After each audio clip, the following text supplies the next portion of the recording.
my name is Natasha. I am part of the BorrowBox digital team and I am based in Melbourne in Australia.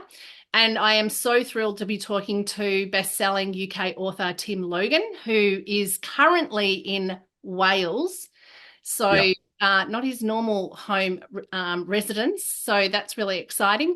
And we are going to be looking forward to talking to you for about an hour for this special BorrowBox live event. Just some quick housekeeping. It'll go for about an hour. If you want to submit questions, please do that via the Q&A button at the bottom of your screen. We are wanting to know also when you're submitting a question where you might be dialing in from, so let us know your library. And we'll try and get through as many questions as we can for the second half. The first half, it'll just be Tim and myself in conversation about his writing and his new book, The Daughter, which we're very excited to be talking about. And we will be recording this session and it will go on our BorrowBox YouTube channel in about a week or two so that you can rewatch it or share it with friends who are not able to be with us today. So let me introduce our guest. Tim is a Sunday Times best-selling author whose thrillers have sold more than 2 million copies around in the UK and around the world and is published in 22 countries. The Holiday was a Richard and Judy book club pick and was adapted into a 4-part TV drama, as was The Catch. Actually, I watched The Catch earlier this month on BritBox. So if anyone's from Australia and you're thinking how to watch it, if you've got BritBox, you'll be able to watch The Catch as well. He was formerly a national newspaper journalist and he writes full-time. And he lives in Nottinghamshire with his wife and 2 children. I am so excited to be talking to you today. It's really good to meet you, Tim. Thank you for inviting me. It's great to be on. So I just want to go back. I know we're here to talk about The Daughter, but for a lot of people here, particularly in, Australia and New Zealand, you're obviously really well known across the UK. We do such amazing numbers here in Australia and New Zealand for your books that we all have exclusively on BorrowBox in both ebook and audio. Your first book, though, was Lies back in 2017. So Yeah. don't need to reveal your age, but you obviously came to writing late in terms of fictional writing. And Yeah. last month we spoke to Graham McRae Burnett, who also came to fictional writing late in his life as well. So I just wondered what prompted the change for you to go from a journalist career to becoming a thriller writer? I think for me, it was always in the back of my mind. And I always thought, at school, I loved English, writing and reading, and I wasn't really any good at anything else. So, and I think I had a sort of really vague idea that at some point I would have a book with my name on it. And, but it was quite abstract, I think, at that point. And I thought it would be amazing to write my own story one day, on my own stories. And it wasn't until I kind of got to probably my mid-30s and I'd been in journalism and I'd worked in Nottingham and I worked in London for a bit on a national paper, and I kind of had that realization when I probably mid-30s. I'm 54 now, so it was quite a while ago. But I had that realization that, well, I'm actually going to have to sit down and try and write every day, I guess, because I'd read lots of things about other authors and how they got started and how they worked, and the fundamental is kind of obvious, really, but it's is that you just have to start and practice and try and do something every day, even if it's only 20 minutes or half an hour or 40 minutes. So that's what I did, and I kind of we came back from London back to Nottingham. I got a different job which has had a bit less pressure, and I had a bit more time, and just started trying to find those little pieces of time in each day, normally after my kids had gone to sleep, or if sometimes early in the morning before work, I would just try and carve out a little fragment of time to write, even if it was only a couple of hundred words. And I thought, if I keep on doing this, if I keep on going for I don't know how long it'll take, maybe a year or a year and a half, if I keep on doing it every day, then eventually I'll have enough words for a book. And that's kind of a sort of long story short, that's kind of how I got into it. Although a lot of that the first 6-7 years of that writing ended up in a book that didn't get published, but it was a good apprenticeship anyway. And what about your past careers then helped make that transition easier, or perhaps not so easy? Because obviously if you're writing quite factual, journalistic kind of reporting, and then you're now moving to thriller writing, I can see that there would be some skills that could be transferable, or perhaps was making it a bit more of a challenge in the early days. Yeah, I think it's a bit of both, really. I think with journalism, certainly there's some things that I can think are quite useful in that you have obviously you're writing every day, which is writing is like anything. It's like learning a language or running a marathon. You just have to do it quite regularly to try and practice and get better. So writing every day was really good practice, even though it was factual writing. And you also have the whole thing of every day you'll start with a blank page, and you know that your job is to fill that. And so you don't. I guess I don't really get intimidated by that anymore in the mornings when I sit down at my computer and I'm starting from nothing. I'm not bothered by it. And I think also one of the things about journalism that I think is maybe as not as obvious is that you become accustomed to having your work altered. So every day you'll have, if you're a reporter like I was, you'll write your stories, you submit them, they go to someone else on the news desk, the sub editors who are almost always a bit older than you, more experienced than you, have been around the block a few more times than you, and they will always improve your work and make it tighter and stronger and sharper, and that is also a part of the fiction process. And so I guess I was a bit more used to that perhaps than which is not to say that I don't always rant and rave when I get my editor's notes every time on the book, because I do a bit, but you kind of that it's coming and it's going to make the book better. So I think that helps. I mean, I think probably one of the downsides possibly to journalism was that everything is quite short. When I was writing on the Mail in London, it was probably a story might be 500 words or 600 at a push. It might be shorter than that. And so obviously, a novel, the books I write are around 100,000 words each. So it is a bit of a mental kind of transition to go from, having something that's very self-contained that you finish in a day, and to go to sort of, something that will take you 4 or 5 months to finish. Because, one of the things I loved about journalism was it's very much, certainly on a daily paper, you come in the morning, you do whatever you're doing, you do your stories, you file them, and when you walk out of the door, it's kind of done, it's finished. And it's kind of it's quite satisfying. Then you see it the following day, hopefully you see it in the paper. And but obviously with fiction, that is a process that continues for me. For a first draft will take from sort of January until the end of May, and then second half of the year I'll be working on edits and so on. So it's obviously a much more sort of involved and longer process. But I love it. Well, we're in a sweet spot then if we're in June, so that if the hardcore January to May, we're okay, that we're in June. Yeah. And obviously all of this has now led that this is your 9th novel, which is just amazing, and congratulations on that. And, I've read quite a number of your books, and The Daughter, I think, it is so gripping because it's about every parent's worst nightmare. For those that maybe haven't read this latest one, do you want to just give us the brief elevator pitch of what the story is about? Yeah, so the story starts with Lauren, who's a middle-aged mum, going to pick up her eldest child, Evie, from university after her first term, and she's driving into London to the university where her daughter is, and she's not seen her since the end of September. So she's not seen her for 10 weeks because that's how long the term is here. And they've had intermittent contact, phone calls and social media updates, that sort of thing, messages. They have a bit of a fractious relationship because Evie's 18. She's quite strong-willed. But when Lauren gets to the campus and she finds the hall, the right hall, she goes up to the 3rd floor into the little flat where Evie's room is, and she knocks on the door, and a stranger answers the door.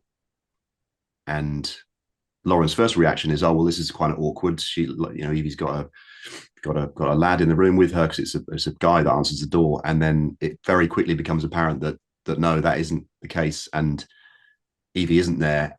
Her room's been given to someone else because she's gone. She's left weeks ago. No one recognizes her picture. No one really knows her name. She's not been to lectures for weeks, and And so Lauren is left there, surrounded by all these hundreds, thousands of other parents and kids, all getting the stuff together to go home for Christmas.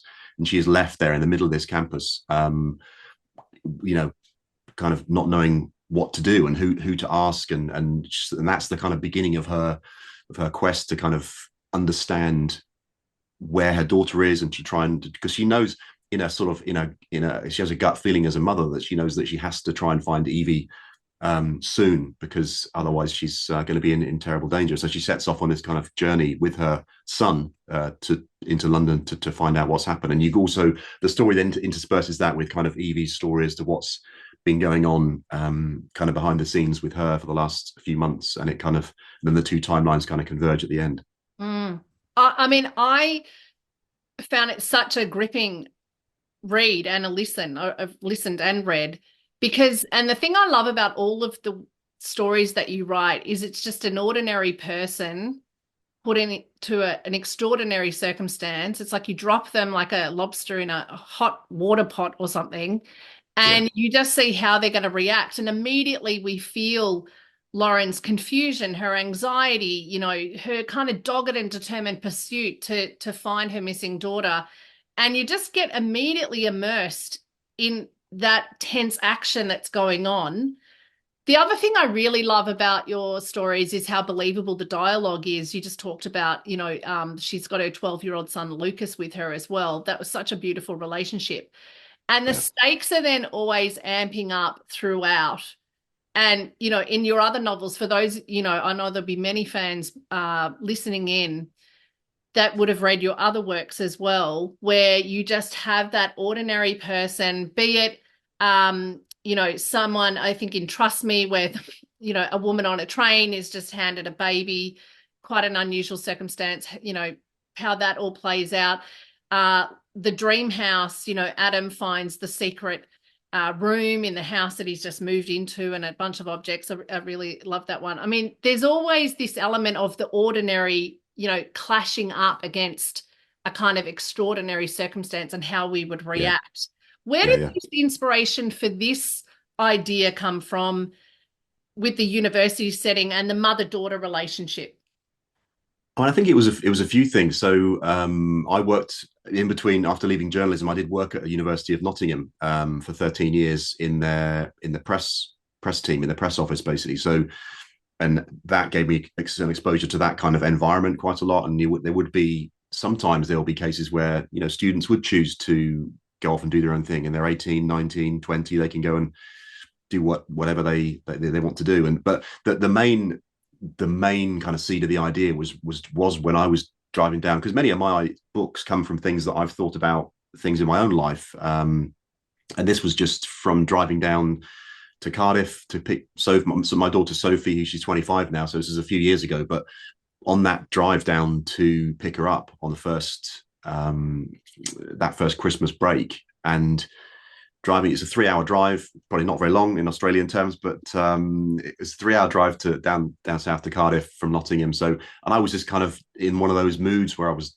not daydreaming, but kind of thinking, what if? And it started off thinking, well, the Cardiff University Student Village is massive, and they all kind of, it's called Talibont, and they're all the buildings kind of look a bit similar, and I wonder if I'll be able to find the right one. And I obviously hadn't been there since the end of September, and so I thought, well, okay, what if I can't find the right room, and what if I do get there and she's not ready, and spoiler alert, she wasn't ready at all. But anyway, then I thought, well, what if she actually what if I get there and she's not there?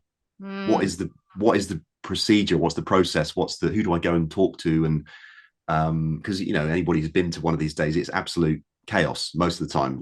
These days, the whole campus kind of, everybody descends on the campus, and it's pretty crazy. But so I just thought, what would I do if that happened, and who would be there to help? Because as I say, she's an adult. She can do what she's entitled to do, what she wants to do, if that is the case. And so, and it was really just that what if. And then I obviously she was there and wasn't ready, but I on a few occasions back and forth, taking her down and bringing her back, I talked to her about the idea, and I chatted a few things through with her, and then talked to some people that I know who still work at the university, and what is the procedure, and yeah, and it kind of just really grew from that. I mean, the dream home was also a kind of a something that some friends of ours had a situation in when the house they moved into. It was they did find a concealed room with some things in it that were quite valuable, and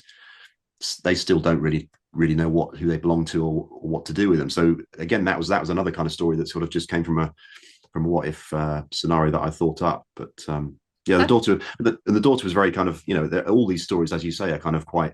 I want to try and make them quite relatable and Mm. sort of everyday in some ways, and that's what I tried to do with this one. I think that's what hooks you in, and the other interesting thing is obviously when Lauren is there and she can't find Evie, first, reaction is try and get her on the phone, particularly in modern Yeah. days. I mean, we wonder how, particularly you and I as Gen Xers, before the advent of mobile phones, how did we ever find anyone? I don't know if you got lost. So, Yeah.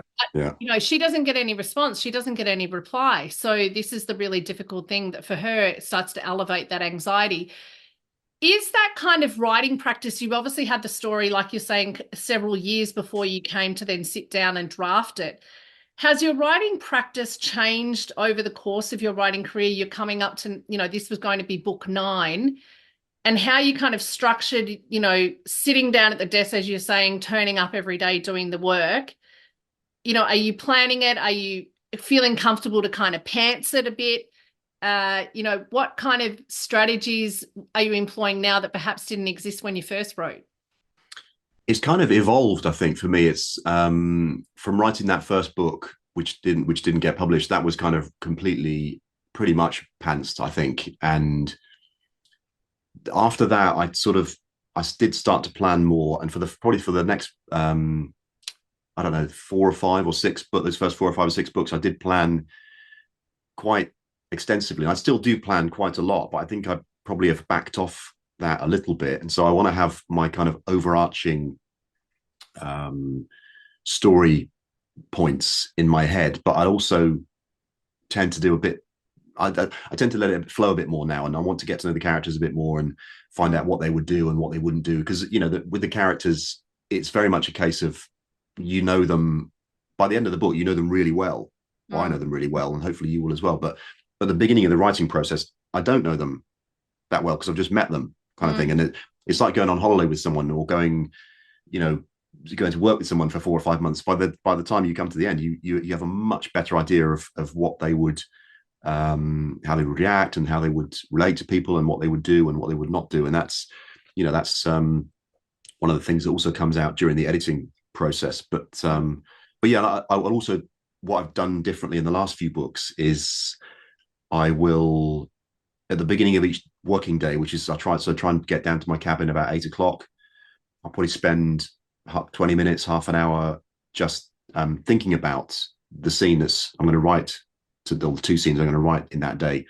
And I will just kind of sketch out a sort of skeleton of it. And like, this is probably going to be here, that there'll be a conversation about this. And I might come out of the chapter at this point, and then I have that kind of sketch, and then I'll start writing. So there's a kind of a bit less planning on the sort of global scale, and a bit more on the sort of smaller scale, day by day. So it's sort of evolving because I'm trying to learn with every book and trying to get a bit better with every book, and trying to, do things in a slightly different way, perhaps with each book, and yeah, because I don't want to be static. I want to try and do different things and try and get better every time. So Mm.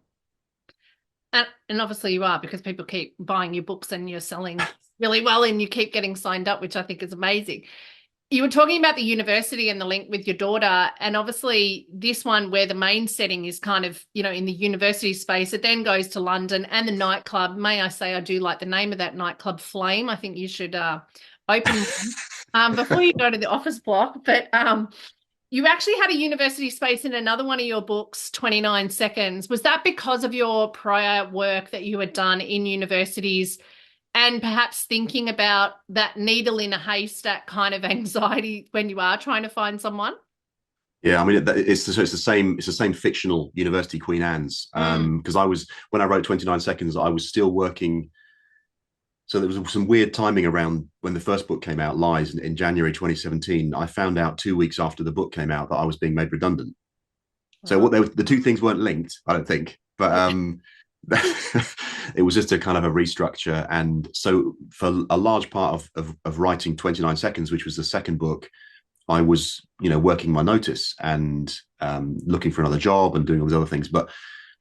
And I'd had this idea about this for the story for 29 Seconds, from some of the things that I had dealt with at the university in terms of these non-disclosure agreements that were being signed to protect senior academics, not there, but kind of, it was kind of a national story, really. I think it's probably obviously a story that's kind of been heard in all over the world, really. But because that book is about, it's fundamentally, it's about people in positions of power exploiting the people below them. And I didn't, obviously I was familiar with the university. I thought, well, this makes this work will work quite well, because this situation has come up in universities in the UK, and it comes obviously come up in many industries and all over the world, but including obviously film and entertainment in the US. But I thought, I'll fictionalize the university because I don't want anybody to think this is about Nottingham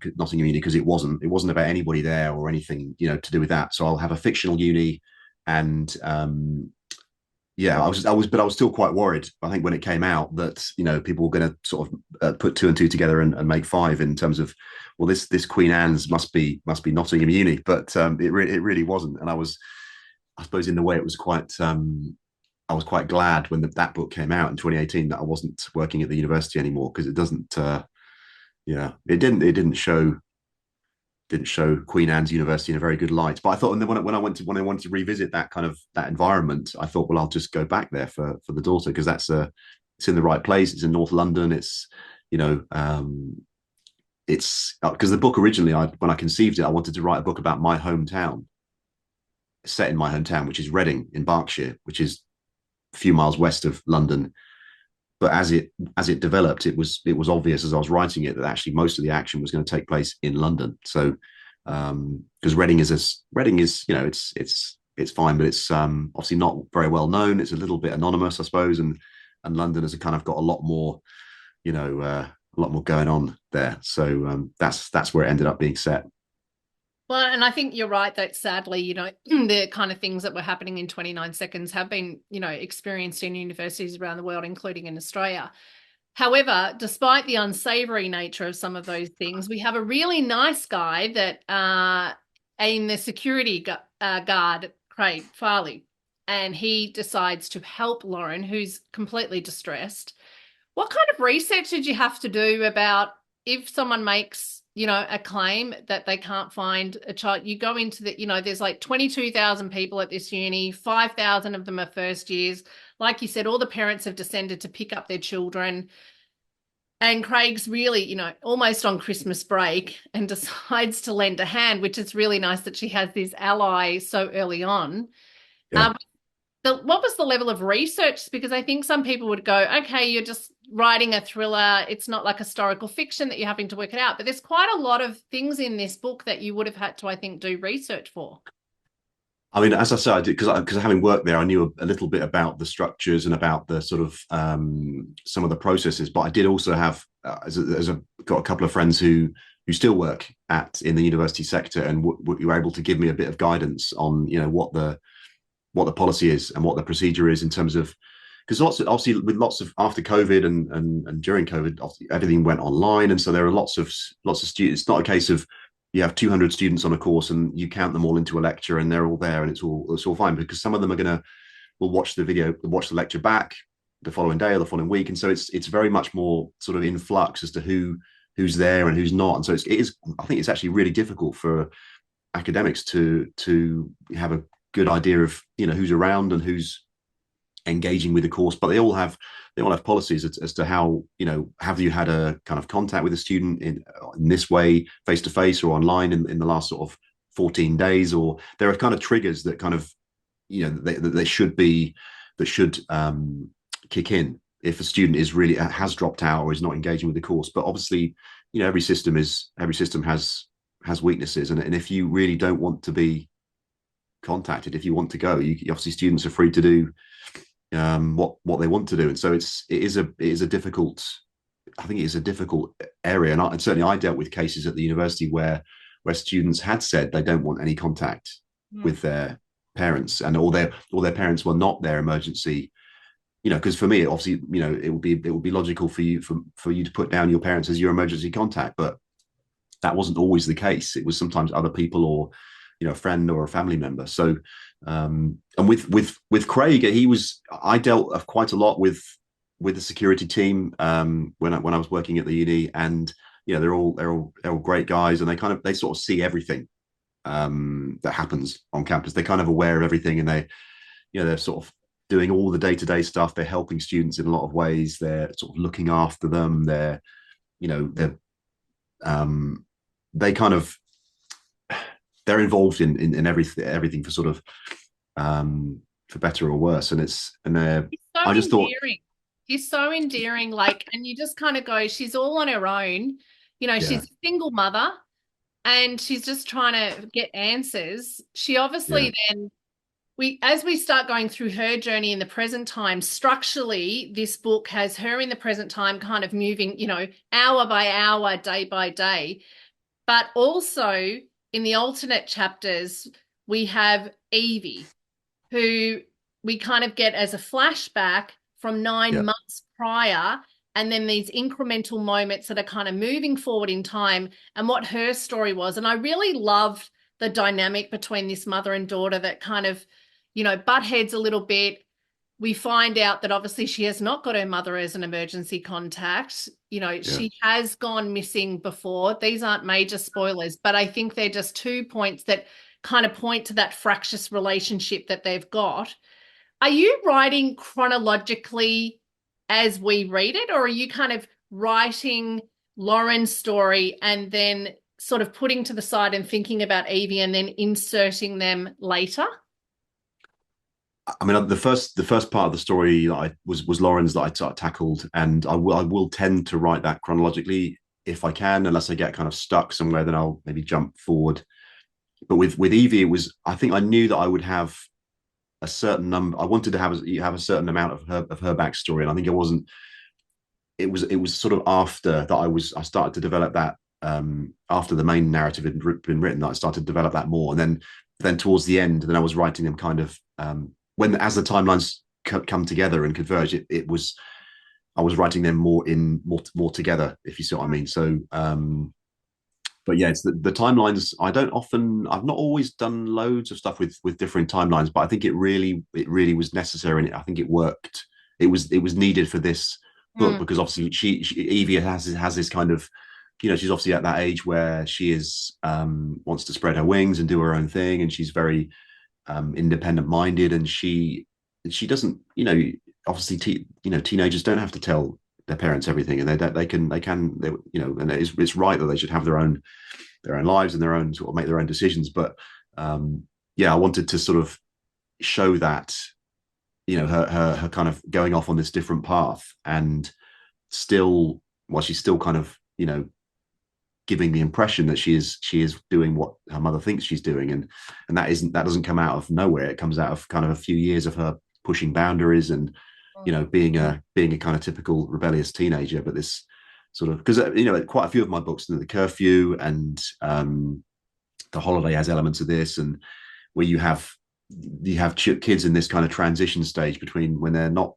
they're not really kids anymore, but they're not really quite, well, they are adults, but they're kind of very close to adulthood, but they're in that mindset where they, that kind of terrifying for a parent, the mindset where they want to do their own thing, and they think they know, that's not that patronizing, but they think they sort of know how the world works and how people work and what they want to do, but they're kind of, their experience of the world is perhaps, it can make them vulnerable, and but you can't really stop them, and it's that tension that is really something that exists between Lauren and Evie, and Evie's very, as you say, very kind of strong-willed and wants to do her own thing, and it just kind of plays out in quite, obviously for being a thriller, it plays out in a in a quite a bad way.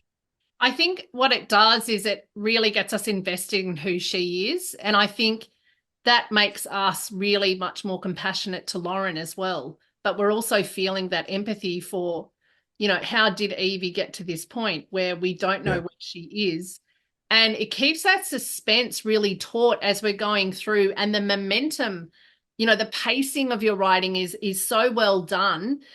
Probably a lot of us, that have read it, are saying to you that we got a lot of less sleep because we, are having to go to the next chapter because you're really good at the short chapters and you always end on a hook that you go, oh, well, now I'm just going to have to find out the next thing because it's always that second last or last line that you go, okay, there's like a drop there. It reminds me again of those Charles Dickens novels where he's writing as a serial and he'd always want to hook you in so you'd keep going.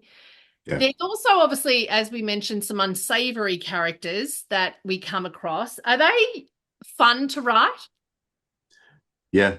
I mean, they always are. I mean, they're I mean, in some ways, I never put like I don't put lots of graphic violence or any of that kind of stuff in, but or there's not loads of swearing or anything, but it is fun to write someone who doesn't really have any boundaries. Mm. And I had that with the catch as well, and not to give any spoilers away, but there is a character in that who just literally does what they want to do. And it's obviously something we as normal sort of law abiding people is something we wouldn't do. But if you could, what would it be like if you could literally do whatever you wanted to do and without any consequences? That and so they're quite fun. Because sometimes people say to me, God, this character was horrible. He must have been really hard to write. And I'm like, no. Yeah. So Like a cold, detached, ruthless person, but yeah, all on the paper, so that's okay. It's not you yeah. living out So you some might fantasy. you only spend a couple of hours a day or whatever inside their head, and then when you come out, you're like, okay, that's good to be Yeah. it's good to be out of their head, but it's fun for a little while to be in their Yeah. head. And I think that's the thing where also the stakes are raised because, as we said, Lauren has this 12-year-old son, Lucas, who's so adorable. And the dialogue between them and the other characters, it's so authentic. And obviously, he's just a young boy who's wanting to kind of help, his mum find his sister. He gets put in the face of, some danger as they're going on this sort of almost like a scavenger hunt, trying to get the clues and get to the next point and the next point. Yeah, Um, it seemed to be a really good decision to make the ally not another adult from the start. yeah. I think he was always going to want to be involved, and I think many of my books have the sort of sibling dynamic going on, and even though in the book they really don't, they're kind of apart, the brother and the sister.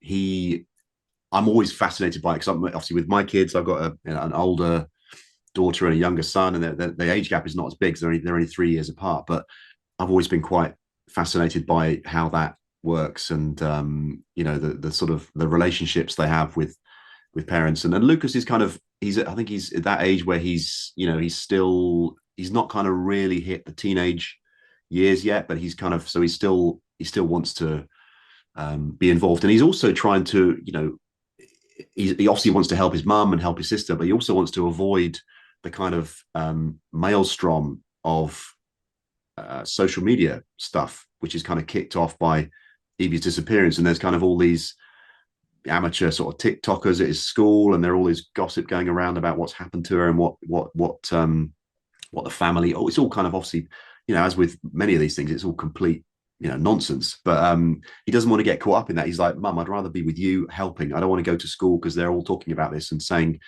a load of rubbish about our family all the time. So let me help. And he does kind of he does kind of he does help. He does kind of contribute to Well, that. thank goodness he's tech savvy because there's a few moments it could have come to a dead end, but he was there with the answers of what they might be able to do. I Yeah, think the other thing that's really great is that we're not just looking at, the victims of this crime that, they think has happened, but we're also, by the end of the book, we kind of understand the motivations behind sort of the criminal masterminds that are working behind the scenes. And there's quite a lot of twists in this book. Are they known to you at the beginning, or as you were saying earlier with your writing process that has changed and sort of freed up? Are the characters leading you somewhere that you didn't intend when you first started the book, and it changes the course of the plot, and then you feel like, okay, this is the direction where it might go now, even if it's not affecting the end result? Yeah, I mean, some of the twists I'll have quite early on, but some of them are kind of organic and do, present themselves as you're going along. Because as I say, you come to know the characters a lot better, and things start to kind of make sense in your head, and some of them do present themselves, yeah, as you're writing. And certainly with, I mean, there are, yeah, without giving any spoilers, there were a couple of things that were I planned, and a couple of things that I had, or if they were planned, they kind of, I did them in a slightly different way than I was thinking at the beginning. Because I think there's lots I think I've come to realize that there's lots of elements of a story that I can't actually see from the beginning. So I Mm. can't see. I know there are some writers like Jeffrey Deaver, I think, who will just plan out everything in very close detail from start to finish. But for me, I'll know where I want to start, and I'll know some of those big twists, but I won't know everything. And sometimes I can only see them when I've got a bit closer to them in the story, and that includes some of the twists. So yeah, but it's always fun. And with the next book I've written for next year, there was one of the things came to me quite randomly as I was just doing a run in my house, near my house. And when I'm running, obviously, everything's hurting, and so you're trying to think of anything to take your mind off it. And this thing just popped into my head while I was running, and that occasionally happens. And I thought that would be quite nice to do. I wonder if I can pull that off. And yeah, it's in the first draft. Whether it will end up being in the final draft, I It don't might, know. But it might be a tricky thing that you need to, yeah, put it in or take it out. I yeah, mean, when I was reading, there's a massive twist, and towards the end, where I exclaimed so loud, out loud, my husband thought something was wrong, and he said, "What?" And I said, "Oh my goodness," explained. I'm not going to do any spoilers, but I was listening to it, and I thought, oh, that's so unexpected, and I love that element of surprise. And you never know with your readers, because you write the book, you kind of leave it in the hands of whoever might pick it up. Some people might be able to, see what's coming. Others won't see what's coming. I think there's a few there that you won't be able to see what's coming, which is fabulous. One of the great things also was I listened to it first before I read it, and so is the narration of the audiobook. And I thought that Louise Brealey, who narrates the daughter, uh, certainly you gave her a challenge with a number of accents that she has to do, and I think she pulls it off magnificently. But yeah, she also gives you a real, sense of heart to the character, and also that anxiety that we were talking about. And then Evie as the sort of younger teen. And indeed, you've been really lucky, I think, with all the narrators. Gemma Whelan is one of my favorite narrators. She does, yeah, a sterling job with In the Mother. If anyone hasn't read that one, I think that's fantastic as well. Emma Gregory for Trust Me. She was so emotionally tense because it's such an unusual circumstance that she's going through. And then you had Richard Armitage, well-known actor, reading The Dream yeah, House. You don't often yeah, have a male protagonist. There's a lot of female protagonists in your work, but Richard yeah. reading, you know, The Dream House. I mean, I was totally hooked in to him going on his own scavenger hunt, as it were. Are you listening to the audiobooks? Are you an audiobook listener in general? I am. I have I always have a book on the go. I actually just got to the end of the one I had recently, but I've got to. Yeah. So I'll always normally have a fiction book on the go, an audio book for when I'm doing things around the house, or whatever, and quite often a non-fiction book as well. So um, yeah, as long the audio book and the fiction book, as long as they're not kind of too closely related, because occasionally that you can get them confused. But no, the narrators have been phenomenal, and Louise Brealey, she's obviously got a brilliant track record in TV here, which is in Sherlock and lots and lots of other things. And Gemma Whelan the same, and obviously Richard Armitage. The Curfew he did, and the Dream Home for me. So, and the Dream Home actually won an award last week, the Capital Crime Awards, and I know that really it's down to him, really, that award. So because he just brings so much to it. And I think when you listen to a brilliant narrator, it isn't always obvious how good they are because you're just completely absorbed in the story. But I think it is a real talent, and to do it well is I'm not making myself clear, but I think it is an incredible, thing to be able to do because of all the accents and the tone and the pacing and yeah. So I've been very lucky with with all the narrators. And it used to be back in with the first few books that we would just kind of choose between I get sent a few audio files of different actors, and they'd say, which one sounds like your protagonist, and I'd pick one. And now they're just kind of, my publisher is really kind of kind of almost targeting people in a way to find someone I think will be good. And I've been really lucky with all the books, really. That must be really satisfying. And I think, like, well, my opinion is they are really absorbing, but it has to be the material as the base. I mean, and being in the theatre world myself, you can have a crap script and you can't really, rosy it up to be sunshine. But I think they elevate it, but it's because they understand the pace and the momentum that's required. So they kind of elevate that experience, that listening experience, but they're already absorbed themselves because they're actually gripped by the story. So Yeah, I hope so. Yeah. I don't think the award is just for Richard, but that's just my opinion. I want to get into some questions. We have Jane from Yorkshire. I once heard Ian Rankin say he has a folder full of newspaper clippings he kept for story inspiration. And do you have such a folder? And do you wait till you finish one story before you focus on what to do next? Because obviously you were talking about how you see how things transpire from everyday life. I do wait until I finish the story for the next thing, and I kind of need to get it out of my head really before I go on to the next story. And I have a kind of, I don't have a folder, but I have a Word document, which is basically a combination of random fragments of things that I've thought of or heard, or some of them are news stories with links back to the original story, which have just kind of struck me, in a weird way. And some of them are just those 2 or 3 paragraphs, like, with the dream home, which is, our friends Claire and Tom in America had this experience, and I wrote it when that was probably 6 or 7 years ago, maybe more. And I just, at the time, I thought, that's interesting. I've never been to their house. I've never seen this place. I've never seen the room, but I just wrote down a few paragraphs in my ideas file and thought, maybe I'll come back to that one day. And then I did. So it's the kind of the equivalent of Ian Rankin's folder, I guess, of just random thoughts and jottings, and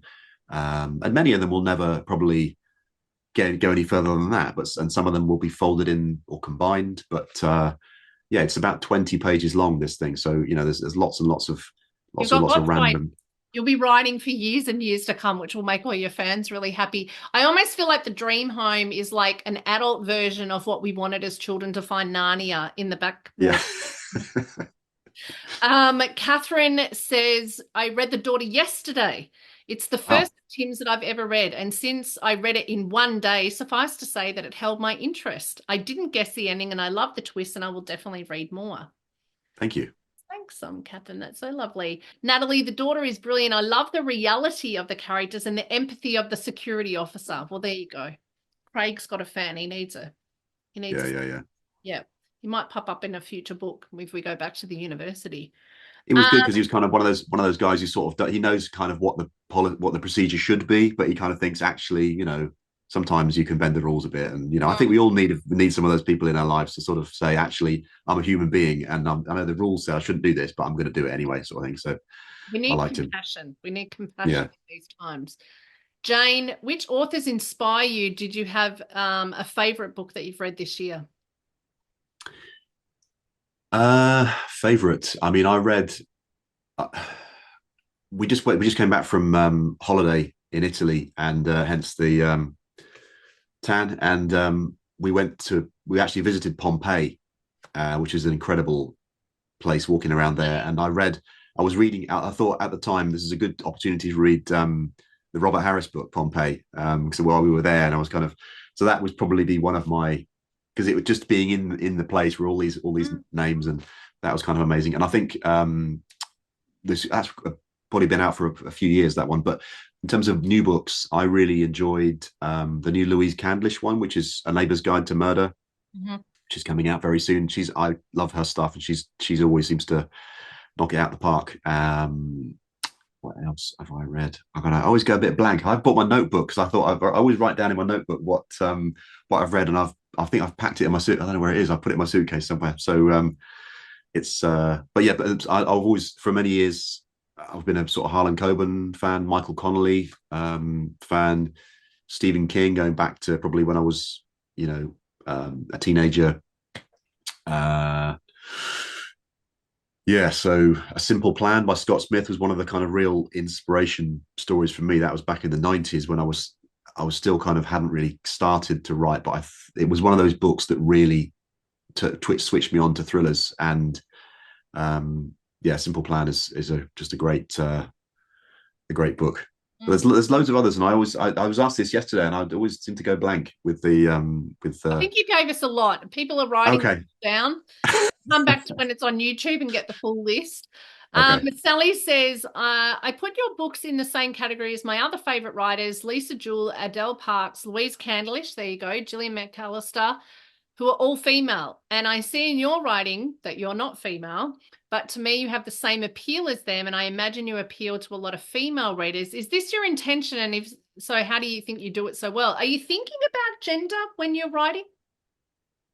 Uh, I mean, in some ways, I am. I mean, I will always approach a story from the perspective because obviously my stories tend to alternate, and it can be a male or female protagonist. But I'm just going to I want to write the best story that I can, and I think you know, if that's with a female protagonist, then I'll do that. I'm not necessarily tied to one or the other, and I think um, with The Catch, for example, The Catch is really a story about a father and daughter relationship. With the mother, it's a story about mothers and sons, and so with this, it's with the daughter, it's obviously the mother daughter relationship. So it's dictated really by the story, and I'm really flattered to hear that that they come across well. And I think I'd have all my first three readers are a female. That really helps. They kind of really give me, so that's my editor, my agent, and my wife. They will give me feedback about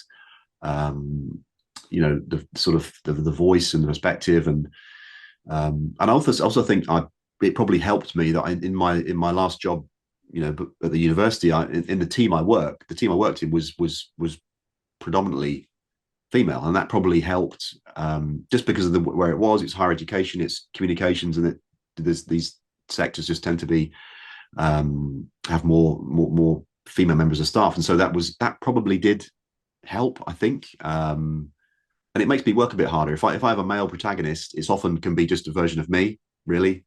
But with a female protagonist, I do have to think a bit harder and work a bit harder on making it, making the character believable. So, but yeah, I'm very flattered to be mentioned in the same You're in good sentence as those company. other authors.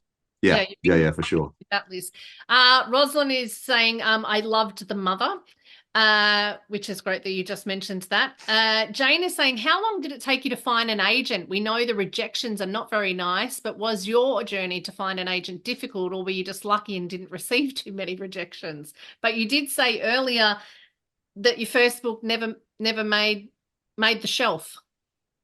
I was lucky with the agent. My story is not typical really in that respect, and so I've worked on this book for about 3 years, and I thought, well, I'll try to get an agent, and I found a list of agents in this reference book that we have in the UK called the Writers and Artists Yearbook, and made a list of 12, and the first one was Darley Anderson, because I knew they represented Lee Child, and I thought, well, I'm reading a Lee Child book now, so I'll ask them. I'll see if I'll start with them.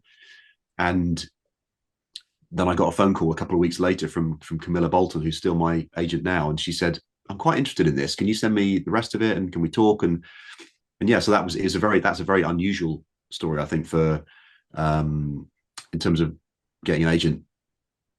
It wasn't for another sort of 2 or 3 years that I actually sort of signed formally with her, but the publication story, I think, is probably more typical, or mine is, in that spending 6, 7 years on that first book, which didn't didn't get picked up. That is kind of more common, I think. And most authors will probably have a story like that, or some, some might have had two or three or four or more books, rejected before they get one that's accepted. So you have the occasional kind of, person who has the kind of lightning bolt in their first book and they're 25 and they're whatever they come in and they get a deal. But I think that's pretty rare. I think it's much more common for people to have knockbacks and yeah. So it's a kind of a mixed experience, but overall I've been very lucky.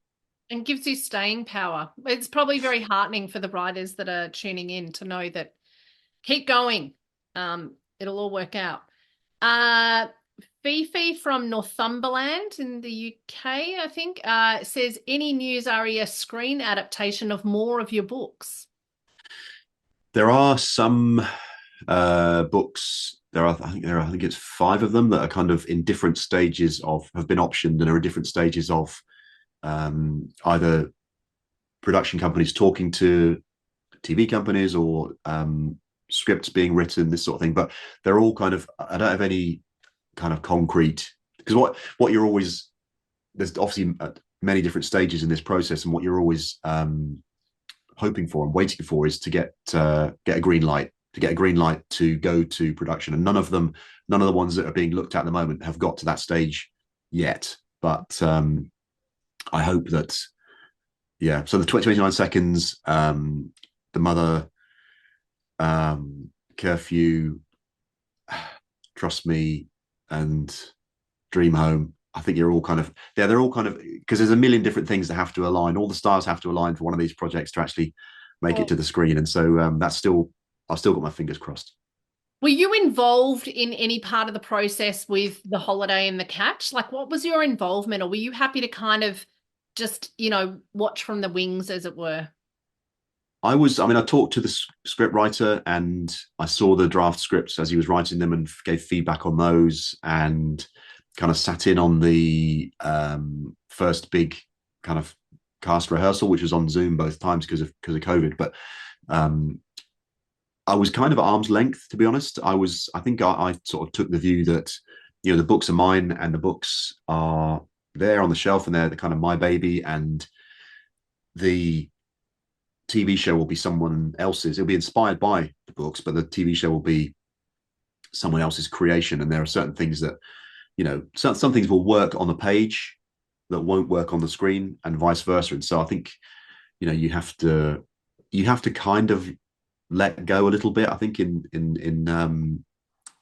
the TV. And I think people have different experiences of it, and some authors are much more closely involved. But with me, it was, I was kind of aware from the beginning that this is a very different discipline to what I do, and certainly screenwriting is a very different discipline. And I always say I'd like to get into that and like to learn more about it. But I'm certainly not at the stage now where I could. I think probably adapting your own work is probably quite hard as well, because you have to cut lots of it out, and so it's probably easier to adapt someone else's work than your own. But maybe in the future, kill your own darlings. Yeah, it's hard to kill yeah. your own darlings. Kathleen says, I'm going to read The Daughter with a Friend when the paperback comes out next month. I cannot wait. And she says, which book relates to your family dynamics the most? The thing is, most of them have a kind of an element of my family in, and hopefully Sophie's not as mean to her mother. No. I'm not like that. But even in a kind of oblique way, I was writing this book. I wrote the daughter came out this year, which means I was writing it last year, and that coincided with Sophie my daughter planning a big trip of hers to go away to Australia and New Zealand. I mentioned the Gold Coast and Thailand and Vietnam, and so all of that. And I think she probably booked her ticket while I was writing this book, and I knew it was coming in September. And so all of that kind of anxiety, I think, about her was probably, fed into this story. And it's not a coincidence that this I wrote this book in this time, I think. But another books, there's it was a kind of running joke for a bit in the family that my kids would always want to read an early copy because they want to find out, if they're in it, and do they have a prominent part. And so, and with the catch, for example, it's not a spoiler to say that that's a family with a son and a daughter, but the son doesn't appear because he's off the page kind of thing, because he's died at a very young age, and which is part of the reason why the father is so possessive and protective. And when my daughter read this, she sort of turned to Tom, my son, and said, hard luck, you're dead in this one. So so it's kind of, and they are different aspects of them are kind of brought in probably in all the books, really. They're there. And I think it's yeah, really so it's, sweet that they're so invested um, yeah, as your children, and probably helped with a bit of the TikTok stuff that features in this, the daughter as well. they Um, did. Yeah, yeah. Aksha says, I saw a poster of your book on BorrowBox, and I read it, trust me, and it was very surprising, particularly the end. Did you plan that? Did you know that end of the Trust Me at the very beginning? Yeah, yes. I mean, yeah, it's difficult to talk about this book without giving away spoilers, but it was, yeah, I knew that was going to be, that's what I was aiming at all the way through. And the very end, the last chapter did change a little bit in the editing process, but the kind of main twist was in there from the start. Yeah, so I quite like that one, actually, that twist. But There's another because nice comment here talking about females before writers. The discussion has been fascinating. I read The Holiday some time ago and I enjoyed it immensely. And at the time, I thought it had been written by a woman, because obviously your books are TM, Logan. So it maybe is never obvious to people, that whether what your gender is. I mean, I like the yeah, idea of gender neutral reading and gender neutral writing. It just appeals to yeah, me. and I Karen think said, that the initials are, yeah, the initials are kind of, a part of that, really. So to kind of take that off the table, that equation out of the equation. So yeah, smart decision. Karen says, congratulations on your recent win at the Capital Crime Audiobook of the Year for the Dream House. thank Well you. done. The Natalie says, what aspect of being an author do you enjoy the most? All of it. Um, Even the no, tough editing bits when you get the red pen notes. Is that I mean, the editing is probably is because I hear authors saying, "Oh, I love editing." I'm not really as keen on editing, but I just love the sort of, the creating part of it. So you can sit down, in the morning and spend 3 or 4 hours just in your own little world, and then by lunchtime you have this kind of little whole scene, or this chapter or whatever that didn't exist before, and then you have this, you think, well, wow, I actually just created that out of nothing. And I love that. I love doing events. I love, talking to readers, and because I'm a reader as well, I'm the same. I love fiction. I love thrillers and crime and all kinds of different genres. So I love, all of it. I probably don't love the 1-star reviews, which everybody gets, but but you they're know, fun. uh, They could be well, fun. yeah, sometimes they're fun. Yeah. Brings you back down to earth. You're talking about you being a reader yourself, and obviously our audience that have come from libraries, all around the world tonight and today. What's been your kind of memories, of with libraries, be it as a reader, be it as a writer? Just interested in to know about that. Yeah, I mean, I was always a big library user as a boy, and I would go to the library at my school, and um, I was lucky in that I had, I was able to. My dad would always take us to the bookshop, and he'd always encourage us to buy books and read books, and he would read to us. And the daughter was actually dedicated to my dad, because he would always read me and my brothers the kind of, stories in the evening. And but yeah, libraries have been, and I actually work, tend to work a day a week, or maybe sometimes a bit more, a bit less, in a library in Nottingham. There's a library called Bromley House, which is right in the middle of the city. And it's just really nice to get out of the house, my house, and go into town, and just sit there surrounded by all these, amazing books, and kind of drink it in, really. So I do go there, like pretty much most weeks to work, because I find it really inspiring as well to um to be sort of sit, around all these books. And some of them in there are quite old, and they're quite Mm. and it's quite an old building as well, so it's quite historical, and it just feels really nice to be surrounded by all these words while I'm working. So yeah, it's been a kind of, libraries have been in my life, and I've obviously did an event in a library yesterday, in the Wirral, and probably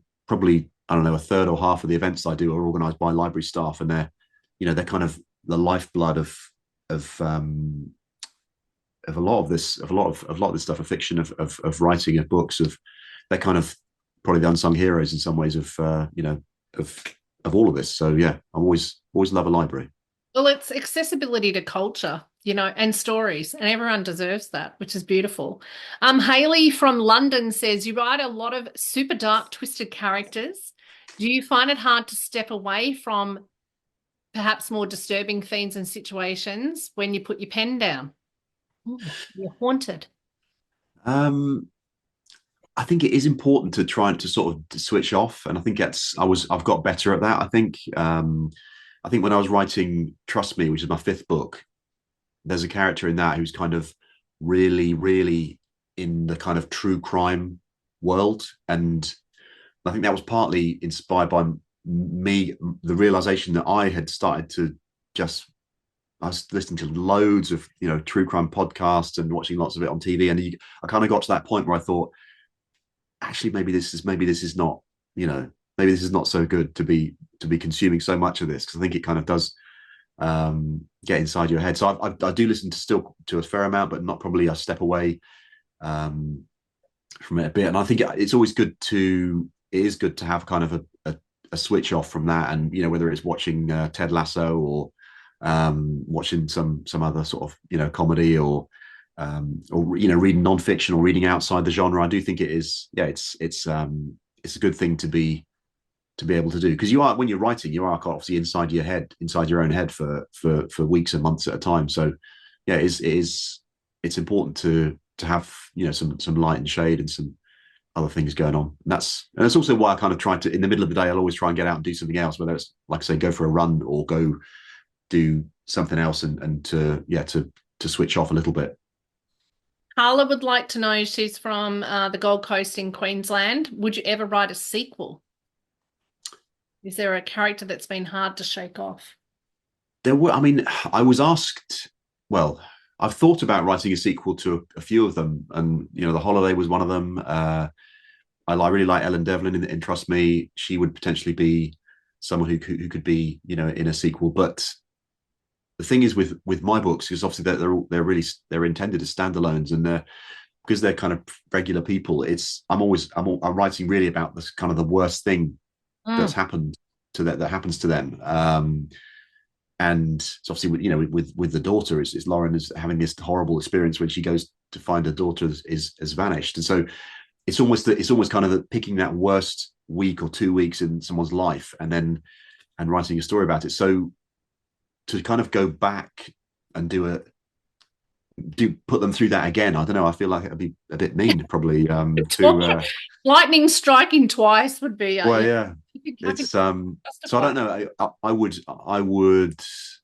I'm quite intrigued by the idea of doing a series, Mm. but I don't know when that would when that would come up, or if, yeah, I don't know. It's a bit like the Die Hard movies, when he keeps on having the same situation happen to him again and again and again, Yeah. and he's going. How many I don't know. times? Yeah, one. Yeah. Yeah, yeah, yeah. Elaine, I look forward to more of your novels being available in Canada, so that others can read your amazing novels. I'm thankful that there are bookshops in the UK that send books to me in Canada. I'm looking forward to getting The Daughter when it's released in paperback. Um, it's early morning here, 5 a.m. That's Oh dedication. wow, That's a true that's fan. Thank you, thank you. I was in Canada last summer, and it was amazing. We loved it, and in Elaine. Banff and Might have Jasper, and yeah. might have seen you there. Um, Briefly, the Room in the Attic, which is the North American version of the Dream Home, is coming out in Canada and the US in January next year from Hachette. So it's the Room in the Attic, and it's the Dream Home, but it will be available. Room in the Attic, give me Virginia Andrew vibes. I just wanted to talk a little bit before we move on to the final part of the event, which for those who have been tuning into all of our BorrowBox live events that we do have the author hot seat challenge, which Tim has said he is up for. But before that, I just wanted to talk about this book really got me interested in missing persons. And I did some investigation. I was staggered to find out the numbers of missing persons. You obviously had done some research. So, for those that aren't familiar, in Australia, we have 38,000 annually that go missing. 50% of them are 13 to 17-year-olds. Most are found, but there are 2,600 who are missing for longer than 3 months. For our Kiwi friends, they have 11,000 annually who go missing. They have about 500 that are longer than 3 months. But in the UK, you have 170,000 people go missing each year. That's one every 90 seconds. That blew my mind.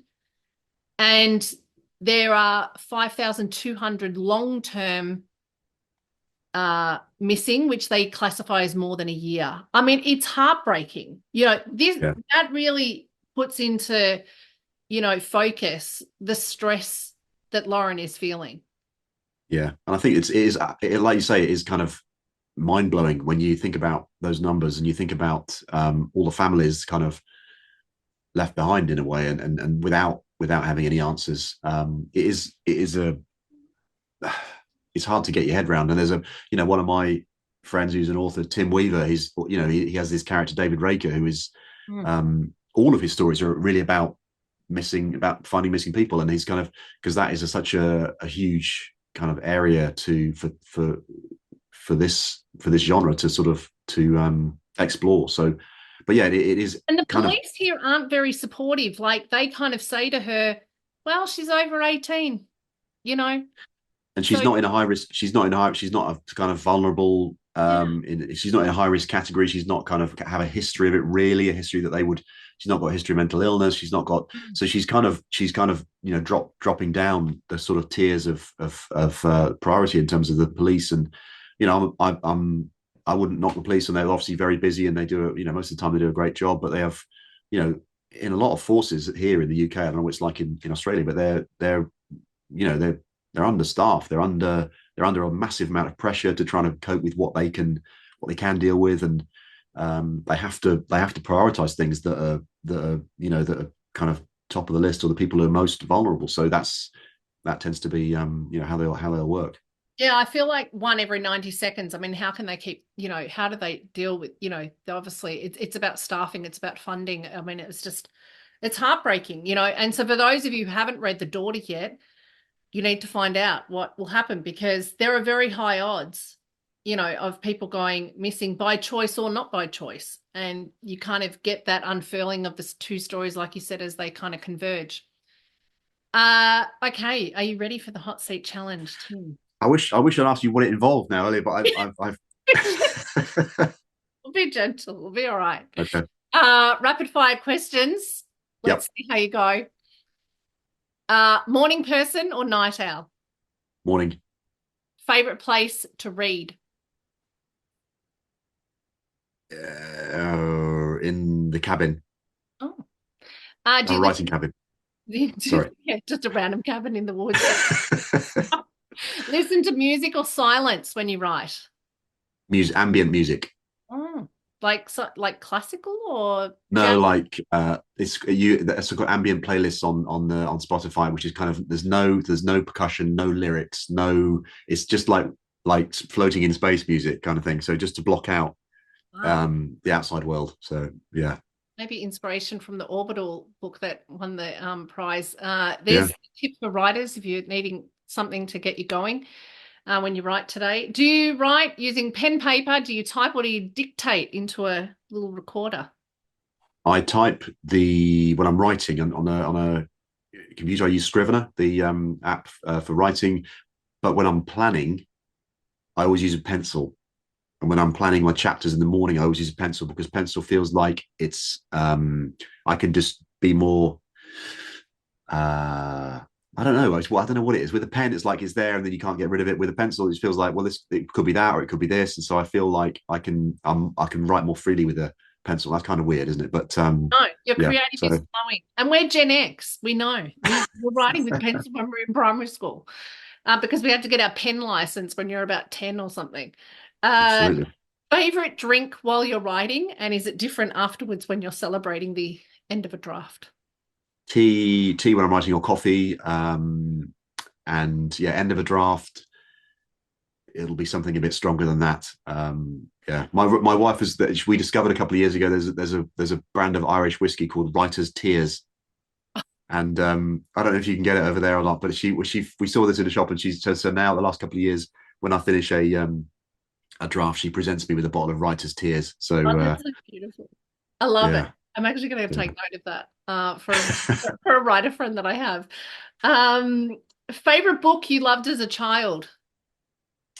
It would be the C.S. Lewis, the Narnia books. I've still got a little box set of all of them from probably from the 70s. So they're kind of yeah, they're showing my age and their age. But yeah, Well, I said to you, that's where Dream House. It's like the adult version of the Narnia wish list. yeah, yeah. Full circle. It's nice because you actually dedicate the book to your dad, who you said was the first one to read you stories. That's the same for me. My dad's the one who got me into stories. So was he reading you the Narnia books or was it something else?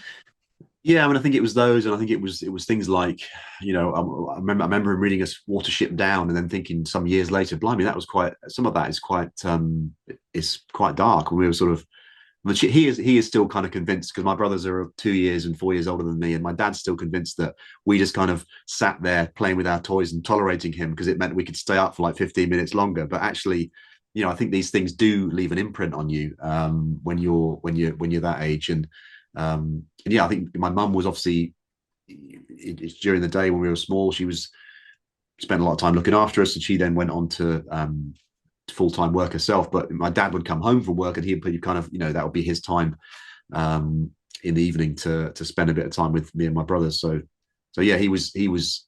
That's kind of one of my very early memories of sitting there and hearing stories from him. That's beautiful. First person you show your completed draft to. It's my editor and my agent, and then my wife. I Mhm. actually haven't sent In that Sally order. my. Well, yeah, I haven't sent Sally the latest book yet, and I really need to do it because it's been a couple of weeks now. But because she'll read it on Kindle while I'm there, like in bed at night and stuff. She's reading it, and I'm thinking, Oh, you that's know, true. yeah, it is quite stressful because I'm thinking, what does she like it? Is she hating it? Is she like flicking through pages? Is it like, Yeah. yeah. Well, it's a good sign what maybe needs tightening. I don't know. What's a book that you return to again and again? Uh, you know what? I don't tend to go back Hmm. to books because I'm quite a slow reader and I feel like I've got so many books in my to read pile. I've got so many that I want to read that I don't. One that I have gone back to this year is the one I mentioned earlier, A Simple Plan. I got the old audio book of that because I wanted to hear it again, having read the original in the 90s because my next book has a bit of inspiration from it. So I wanted to sort of listen to it again, and it's still brilliant. It's kind of darker than I remembered, but yeah, that's probably one of them. And yeah, I mean, Yeah. there's lots of I've got tons of books on the shelf, and I just feel like all these new books are all calling to me, saying, you have to read us before you go back to So many books, yeah, so little time. yeah, What's your yeah. snack of choice while you're writing? Um, Snack of choice, probably an apple or banana fruit, something like that, or biscuits. Sometimes in the afternoon, if I'm flagging a bit, chocolate biscuit as well. Yeah. Yeah, I was going to say you're so healthy, but then no. Prefer to visit, would you prefer to visit the future or the past? I can't say both, can I? No. I would probably say the past because I think, yeah, having read this Pompeii book and but not right then when Pompeii was happening, but when Vesuvius was going off. But yeah, the past I would have to pick. I'd have to think very carefully about which bit because I my degree was in history, and so I've always had a bit of a fascination with history. So I'd have to pick something good. Jinx. What's your favorite smell? Um, wow, I don't know. Coffee, maybe coffee in the morning. That's so interesting. We had another writer say the exact same thing. A sound or noise you love? My kid's laughing. Yeah. Hate? Sound or noise you hate?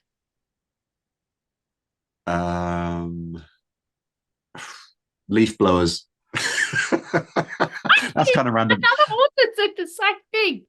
You just think, what's the Sorry, point of what's the point? You're just blowing them from one place to the other. I think so. Are Yeah, you a collector of anything? books Hmm. Who and was pens, bookmarks, pencils. I mean, like, does that count? I don't know if it counts, oh, but who was your childhood celebrity crush? blimey. Oh, probably. I mean, it's probably Princess Leia from Star Wars, Oh, or Jenny Agutter in Logan's Run. I remember her making quite an impression. mm. That was, yeah, that's going back. Yeah, What superpower would you love to have? I would love to be. I think flying probably, or invisible. Can I? I can't have two. Can I? Only one. The challenge is just one. I'd Yep. probably say maybe Okay. invisibility, because invisibility, how much stuff could you find out if you're invisible? That Oh, would be obviously having, if you're a journalist and you could mm. be invisible, that would be amazing. Yeah. You could find out all kinds of stuff. Well, there's a lot of characters in your novels that are doing a lot of observation, so they would love to. Yeah. What skill do you have that might surprise us? Uh, I can make really good poached eggs. Oh, nice. No, Yeah. that's not very surprising, is it? What No, other well, it skills? surprises me. It surprises me, so that's good. That counts. What's your bucket list travel destination? Australia and New Zealand. Well, you have to say that because I couldn't believe that your daughter had come here and you didn't come and visit her. That was just disgraceful. Well, she was Yeah. telling us we should come over and visit, but yeah, it didn't quite work out. But Well, I I hope will. you It's do come definitely, here. I'd love to meet in yeah. person. We can have another chat about whatever your next book will be. And if you could play a character from any of your books, who would it be? Um, it would be. I don't know. I mean, I'd quite like to be. I don't know. Actually, I'd probably be Adam, or someone from the Dream Home, or something like, because he's probably quite similar to me, I guess. Hopefully, he doesn't lie about being sacked from his job. No, no, no, no, no, no, no. But yeah, I don't know. I don't Making a know. I lot mean, of errors, that bloke. to be honest, it'd be quite intriguing to be, to be one of the bad guys. To be honest, Yeah. that'd be quite fun, He would be Roper in that nightclub. Mm. just for a day, just for For a half a day or something. Just But a day. yeah, Um, that is it. You have completed the hot seat challenge, Tim. okay. Tick Did I that off pass? you can tick that off your bucket list. Yes. It's quite a long, but I reckon that was worth it. Uh, thank you so much. These are just some thank yous. Karen says, what a fascinating chat. I have loved listening. Caroline says, it's been a great chat. So wonderful to listen in. Leicestershire Libraries, specifically Wigston Library, have said thank you for Yep. such a brilliant talk. We have all been watching here and have loved it. And we love how you visit and promote your local libraries, Tim. It's been such a fabulous morning. And gosh, they're all coming in. There's so many thank yous. I will let you know. Well, I just want to thank you for being so generous with your time. I feel like we've really got to know about you, the process, the daughter, which is obviously your latest novel. I want to thank Eleanor at Bonnier Books. Bonnier do such great books. We are really happy at BorrowBox to have all Bonnier books exclusively on the BorrowBox app. So for those of you who don't yet know, you can download the BorrowBox app for free, and you can listen and download to ebooks and audiobooks, including all of Tim's books, and the new one, The Last Daughter, will definitely keep you gripped. So clear your schedule because you'll be staying up late to tear through it. And I just want to thank Bridget, who's been working behind the scenes, my colleague. I'm really looking forward to seeing what you do next. You just briefly said you have another book in the pipeline, which is going to be really exciting. I hope you make it to Australia. Where can people find you if they want to get in touch? Are you a social media person? Yes, I'm on Instagram, Facebook. That's at TM Logan Author. I'm also on X and Blue Sky and Threads. And under the same handle, that's TM Logan Author. And my website has got all my sort of info on it, and that's just tmlogan.com. And there's also a readers club that people can sign up to for free, and that's kind of with updates and exclusive cover reveals and all that kind of stuff that people can. You get every so often you get an email from me telling you what the sort of latest news is, and there's a few freebies and giveaways and stuff there as well. So, but I just want to say a big thank you to BorrowBox and to you for a great chat. And yeah, it's been really nice, and to everybody for coming along this morning or this evening or wherever it is, what time it is, wherever you are. Well, and early, 5 a.m. in Canada. Like they're just all over. Absolutely.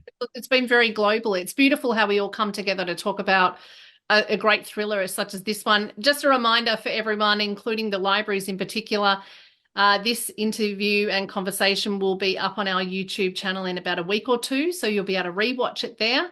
And if you are a member of a library, you can ask your local library about our future events that are happening. We've got Dervla McTiernan on the 30th of July and then Kate Atkinson in September. So it's been a fabulous year of events. I'm so pleased to have got to know you better, Tim, and I really do look forward to seeing what's going to be coming from your writing desk cabin next, knowing exactly what you are eating and drinking while the process happens.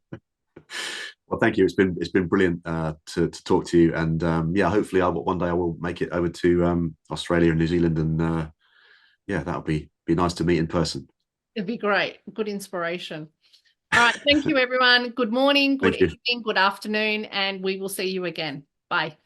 Bye bye.